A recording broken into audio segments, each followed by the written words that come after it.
I have here a Ryobi 118 volt 1.5 amp hour battery.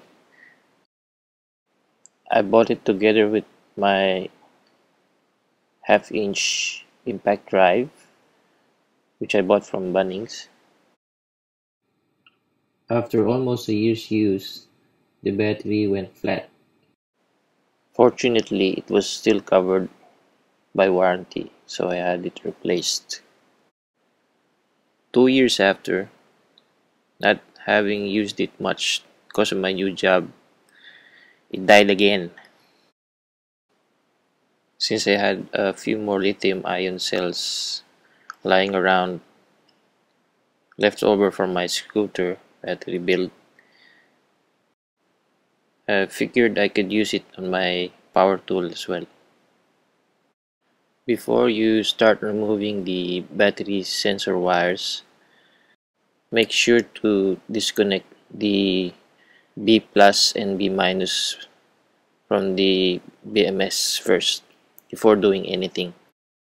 You will need a Torx bit with a long shank to be able to remove the batteries from the casing.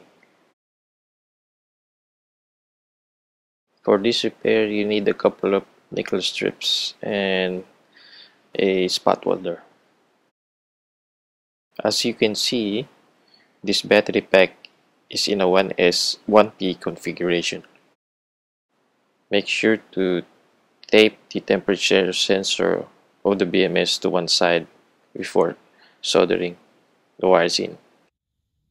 With the battery sensor wires already soldered in, the next part will be to solder the main battery connections, the B plus and the B minus.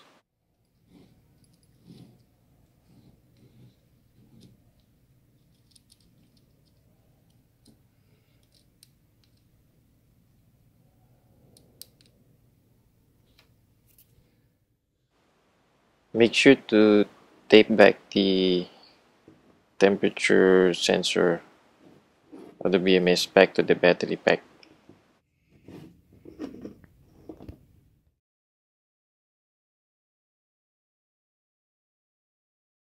As a precaution, I put a piece of tape on the locking portion of the casing on one side to prevent shorting out the battery.